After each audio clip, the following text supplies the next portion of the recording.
మనం తిన్న ఆహారం జీర్ణమైన తర్వాత అందులోని పోషకాలు రక్తంలో కలిసి వివిధ భాగాలకు చేరే క్రమంలో మన శరీరంలో అనేక రసాయనిక చర్యలు జరుగుతాయి. వీటినే వాడుకలో జీవక్రియలని పిలుస్తాం. ఇవి ఎంత సవ్యంగా సాఫీగా జరుగుతుంటే మనం అంత ఆరోగ్యంగా ఉంటాం. అయితే కొన్ని రకాల జబ్బులు ఈ జీవక్రియల వేగానికి స్పీడ్ బ్రేకర్లా అవరోధాలుగా మారుతూ ఉంటాయి. ఇన్సులిన్ నిరోధకత, మధుమేహం, స్థూలకాయం అలాంటివే. ఈ నేపథ్యంలో మన దేహంలో జీవక్రియల వేగానికి అడ్డంకులుగా నిలుస్తున్న కారణాలు, వాటిని అధిగమించే మార్గాల గురించి డాక్టర్ని అడిగి ఇప్పుడు తెలుసుకుందాం.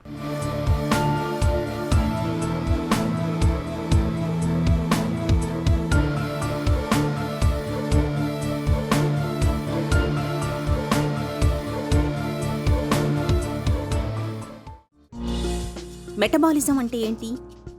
మెటబాలిజం అంటే ఏంటి అసలు? మన శరీరంలో జరిగేటువంటి కెమికల్ రియాక్షన్స్ ఏవైతే ఉన్నాయో ప్రతి కణంలో, ప్రతి అవయవంలో, వీటన్నిటినీ కలిపి మెటబాలిజం అని చెప్పి పిలుస్తుంటారు. ఈ మెటబాలిజం విషయానికి వచ్చినట్లయితే మనం ఉదాహరణగా చెప్పుకోవాలంటే మనం ఎటువంటి ఆహారాన్ని తీసుకుంటున్నాం, అది ఎలా డైజెస్ట్ అవుతుంది, అది డైజెస్ట్ అయిన తర్వాత అది ఎలా అబ్జర్వ్ అవుతుంది, అబ్జర్వ్ అయిన తర్వాత అది శరీరంలో ఎలా ఉపయోగపడుతుంది, అలానే మన శరీరంలో అది ఎనర్జీకి ఎలా దారితీస్తుంది, అలానే మనం ఎక్సర్సైజ్ చేసినప్పుడు ఎట్లాంటి ఎనర్జీ వాడుకుంటున్నాం, మన ఫ్యాట్ అంటే కొవ్వు శాతం ఎంత ఉంటుంది, అది ఎలా మనకు ఉపయోగపడుతుంది, లేకపోతే చెడు ఎలా చేస్తుంది, ఇవన్నిటినీ మనం ఉదాహరణగా చెప్పుకోవచ్చు. అలానే మన కిడ్నీలు ఎలా పనిచేస్తున్నాయి, మన లివర్ ఎలా పనిచేస్తుంది, లివర్లో మనం తీసుకున్నటువంటి ఆహారం ఎలా స్టోర్ అవుతుంది, అట్లానే మన యొక్క ఎక్స్క్రిటరీ సిస్టమ్స్ ఏవైతే ఉన్నాయో అది కిడ్నీలు కావచ్చు, లేకపోతే మన డైజెస్టివ్ ట్రాక్ట్ కావచ్చు, ఇవి ఎలా పనిచేస్తున్నాయి, మన మెదడు ఎలా పనిచేస్తుంది, వీటన్నిటినీ మనం కనుక ఒక చోట పెట్టి కెమికల్ రియాక్షన్స్ అన్నిటికీ ఒక టర్మ్ని మనం కనుక వాడుకోవాల్సి వస్తే అదే మెటబాలిజం అనమాట. మెటబాలిజం జరిగే విధానం ఎలా ఉంటుంది? మెటబాలిక్ ప్రాసెస్ని రెండు రకాలుగా మనం డివైడ్ చేసుకోవచ్చు. ఒకటి ఎనబాలిక్ ప్రాసెసెస్, ఇంకోటేమో కెటబాలిక్ ప్రాసెస్. ఎనబాలిక్ అంటే ఏంటి? బిల్డింగ్ అప్ అని చెప్పి చెప్పుకోవచ్చు. ఎనబాలిక్ అంటే ఉదాహరణకి మజిల్ కనుక బిల్డప్ అవటం, అది పాజిటివ్ది కాబట్టి మనం ఎనబాలిక్ ప్రాసెస్ అని చెప్పి చెప్పుకోవచ్చు. ఒక ఉదాహరణ మాత్రమే. కెటబాలిక్ అంటే ఉదాహరణ చెప్పుకోవాలంటే జ్వరం వచ్చినప్పుడు, లేకపోతే మనం స్టార్వేషన్లో ఉన్నప్పుడు, అంటే ఏదైనా ఏ కారణం చేతనా కనుక లంకణాలు కనుక మనం కనుక చేస్తున్నట్లయితే కనుక మన శరీరంలో మజిల్ కనుక బ్రేక్ డౌన్ అయిపోతుంది చూసారా, ఆ ప్రాసెస్ని మనం కెటబాలిజం అని చెప్పి అంటాం. ఈ ఎనబాలిజము, కెటబాలిజం రెండు జరుగుతూనే ఉంటాయి ప్యారలల్గా. ఓకే, కాకపోతే ఒక్కొక్కసారి ఏంటంటే ఈ ఎనబాలిక్ ప్రాసెస్ బాగా డామినేట్ చేస్తుంటే కొన్ని సందర్భాల్లో కెటబాలిక్ ప్రాసెస్ డామినేట్ చేస్తూ ఉంటాయి. మనం ఆ సందర్భాన్ని బట్టి మనం శరీరంలో ఎటువంటి మార్పులు వస్తున్నాయి అనే దాన్ని మనం కనుక తెలుసుకోగలిగినట్లయితే మనం మెటబాలిజంని అర్థం చేసుకునేటువంటి వాళ్ళం అవుతాం. స్థూలకాయుల్లో షుగర్ జబ్బుతో జీవక్రియలు దెబ్బతింటాయా?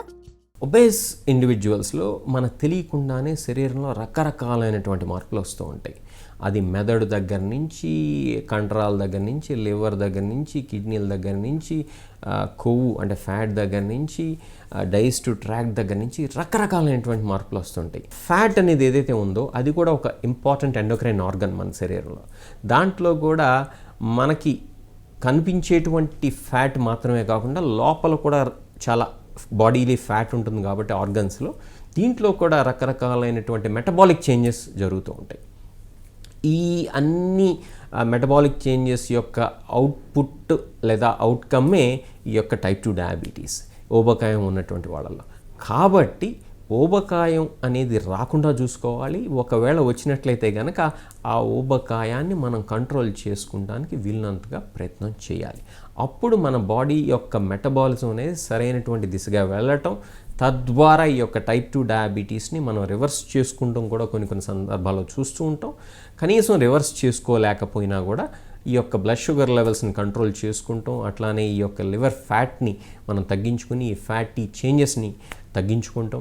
అట్లానే కిడ్నీలకు వచ్చేటువంటి డ్యామేజ్ రాకుండా చూసుకుంటాం. బ్రెయిన్ విషయానికి వచ్చినట్లయితే ముందు వచ్చేటువంటి బ్రెయిన్ స్ట్రోక్ కావచ్చు, లేకపోతే ఈ యొక్క డిమెన్షియా లాంటి ప్రాబ్లమ్స్ కావచ్చు, వీటిని మనం రివర్స్ చేసుకుంటాం. అట్లానే గుండె విషయానికి వచ్చినట్లయితే హార్ట్ అటాక్స్ లాంటివి రాకుండా చూసుకుంటాం. కిడ్నీల విషయానికి వచ్చినట్లయితే కనుక కిడ్నీకి వచ్చేటువంటి నెఫ్రోపతి లాంటి సమస్యలు రాకుండా చూసుకుంటాం. అట్లానే మన యొక్క బీటా సెల్స్ ఏవైతే ఉన్నాయో ప్యాంక్రియాస్లో, వాటిని ఎక్కువ కాలం పరిరక్షించుకుంటాం. ఇట్లాంటివన్నీ మనం చేయాలి అని అంటే కనుక ఆ యొక్క అధికంగా ఉన్నటువంటి కొవ్వుని మన శరీరంలో తగ్గించుకోవాలి, అధికంగా ఉన్నటువంటి బరువును తగ్గించుకోవాలి. మన యొక్క కండరాలని, మన యొక్క మజిల్ మాస్ని కనుక పెంచుకున్నట్లయితే తప్పకుండా మన యొక్క మెటబాలిక్ సిండ్రోమ్ అని ఏదైతే చెప్తూ ఉంటామో, బ్లడ్ ప్రెషర్ కావచ్చు, షుగర్ లెవెల్స్ కావచ్చు, చెడు కొలెస్ట్రాల్ కావచ్చు, వీటన్నిటిని అధిగమించడం అనేది సాధ్యపడుతుంది. టైప్ 1 మధుమేహంలో జీవక్రియలు ఎలా అస్తవ్యస్తమవుతాయి? టైప్ 1 డయాబెటీస్ విషయానికి వచ్చినట్లయితే బీటా సెల్స్ ఏవైతే ఉన్నాయో అవి ఇంచుమించుగా ఎగ్జాస్ట్ అయిపోతాయి. అంటే ఇన్సులిన్ అనేది ఉత్పత్తి అవటం అనేది టైప్ 1 డయాబెటీస్లో అసలు ఆల్మోస్ట్ ఉండదు చాలామందిలో, ఇది ఎర్లీ స్టేజెస్లోనే. ఎందుకంటే అది చాలా rapidly progressing auto immune condition కాబట్టి. టైప్ 2 డయాబెటీస్ విషయానికి వచ్చినట్లయితే దాని యొక్క పెథోజెనసిస్, దాని యొక్క మెకానిజం మొత్తం డిఫరెంట్. టైప్ 1 డయాబెటీస్ విషయానికి వచ్చినట్లయితే కనుక అది కంప్లీట్లీ డిఫరెంట్. కాబట్టి టైప్ 1 డయాబెటీస్ అనేది ర్యాపిడ్గా డెవలప్ అవుతుంది. టైప్ 1 డయాబెటీస్ ఉన్నటువంటి వాళ్ళలో మనం సమయానికి గనక గుర్తించి ఇన్సులిన్ గనక వాడుకున్నట్లయితే అట్లాంటి వ్యక్తులు డయాబెటిక్ కీటోసిస్లోకి వెళ్ళిపోవచ్చు, కోమాలోకి, అలానే కొన్ని సందర్భాల్లో అయితే ప్రాణాంతకం కూడా కావచ్చు. కాబట్టి టైప్ 1 డయాబెటీస్ ఉన్నటువంటి వాళ్ళు సరైనటువంటి సమయానికి కనుక ఇన్సులిన్ కనుక తీసుకున్నట్లయితే వాళ్ళకి విపరీతమైనటువంటి అలసట, విపరీతమైనటువంటి నీరసం, నిస్సత్తువ, అలానే మజిల్ బ్రేక్ డౌన్ అనేది కూడా చూస్తూ ఉంటాం. కాబట్టి ఈ యొక్క టైప్ 1 డయాబెటీస్లో తొందరగా డెవలప్ అవుతాయి చేంజెస్. టైప్ 2 డయాబెటీస్ విషయానికి వచ్చినట్లయితే కనుక గ్రాడ్యువల్గా డెవలప్ అవుతాయి. కాకపోతే ఆ యొక్క పెథోఫిజియాలజీ ఏదైతే ఉందో అది ఇంకా కాంప్లెక్స్గా ఉంటుంది టైప్ 2 డయాబెటీస్ ఉన్నటువంటి వాళ్ళల్లో. ఇన్సులిన్ నిరోధకత మూలంగా రక్తంలో గ్లూకోజ్ ఎలా పెరుగుతుంది? ఇన్సులిన్ రెసిస్టెన్స్ అంటే ఏంటి? మన శరీరంలో ఉండేటువంటి ప్యాంక్రియాస్ అనేటువంటి అవయవం నుంచి ఇన్సులిన్ అనేటువంటి ఒక కెమికల్ రిలీజ్ అవుతుంది. దాన్నే హార్మోన్ అని కూడా చెప్తూ ఉంటాం మేము ఎండోక్రినాలజిస్ట్. ఈ యొక్క ఇన్సులిన్ అనేది మన శరీరంలో ఉత్పత్తి అయితేనే మన యొక్క రక్తంలో ఉండేటువంటి బ్లడ్ షుగర్ లెవెల్స్ కంట్రోల్లో ఉంటాయి. ఆ యొక్క బ్లడ్ షుగర్ ఏదైతే ఉందో అది కణాల లోపలికి వెళ్ళాలి అని అంటే ఇన్సులిన్ అవసరం. ఒకవేళ ఇన్సులిన్ సరిగ్గా కనుక ఉత్పత్తి కాకపోయినా, ఉత్పత్తి అయినటువంటి ఇన్సులిన్ మన శరీరానికి సరిపోకపోయినా అప్పుడు మనకి డయాబెటీస్ వస్తుంది. మనం చేయాల్సింది ఏంటంటే ఒకవేళ ఎక్సెస్ వెయిట్ ఉన్నట్లయితే కనుక ఆ ఎక్సెస్ వెయిట్ని కంట్రోల్ చేసుకోవాలి. ఈ యొక్క ఇన్సులిన్ రెసిస్టెన్స్ని తగ్గించుకుంటానికి అని చెప్పి మందులు కూడా అందుబాటులో ఉన్నాయి. అది మెట్ఫార్మిన్ కావచ్చు, పియోగ్లెడజోన్ లాంటి మందులు కావచ్చు, GLP-1 రిసెప్టర్ ఎగోనిస్ట్ లాంటి మందులు కావచ్చు. ఇవి ఇన్సులిన్ రెసిస్టెన్స్ని తగ్గించడానికి కొంతమేర కన్నా పనిచేస్తూ ఉంటాయి. జీవక్రియలు సాఫీగా సాగేందుకు ఏం చేయాలి? మధుమేహులు తీసుకోవాల్సిన జాగ్రత్తలేంటి? మనం తీసుకునేటువంటి ఆహారానికి వస్తే మితంగా తీసుకుంటాం, మనకి అవసరమైనంత మేరకే తీసుకుంటాం, అది కూడా సరైనటువంటి ఆహారం తీసుకుంటాం. ఆకుకూరలు, పళ్ళు, కూరగాయలు, నట్స్ ఇట్లాంటివి ఎంత మోతాదులో తీసుకోవాలో అంత మోతాదులో తీసుకుంటాం. ఇక రెండో విషయానికి వద్దాం. మనం చేయాల్సినటువంటి ఎక్సర్సైజ్ కూడా మనం చేస్తూ ఉండాలి.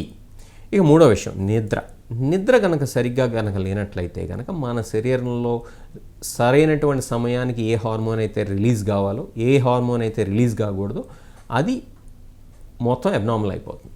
కాబట్టి సరైనటువంటి నిద్ర. 4 మన మనసుని ప్రశాంతంగా ఉంచుకుంటాం. స్ట్రెస్ అనేటువంటిది లేనటువంటి వాళ్ళు ఎవరు ఉండరు.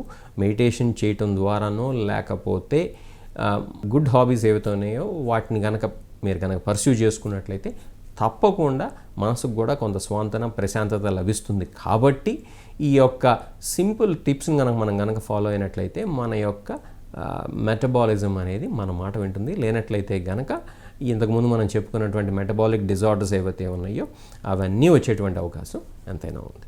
మన ఒంట్లో జీవక్రియలు సాఫీగా, సవ్యంగా జరగటానికి నిత్యం కాసేపైనా వ్యాయామం చేయటాన్ని అలవాటు చేసుకోవాలి. మంచి ఆహారపు అలవాట్లను పాటించాలి. ఇప్పటికే షుగర్ జబ్బు ఉన్నట్లయితే రక్తంలో గ్లూకోజ్ శాతాన్ని చక్కగా అదుపులో ఉంచుకోవాలి. ఇందుకు మందుల సాయంతో పాటు ఆహార వ్యాయామాల విషయంలో తగిన జాగ్రత్తలు తీసుకోవాలి. అప్పుడే జీవక్రియల వేగం చక్కగా ఉంటుంది.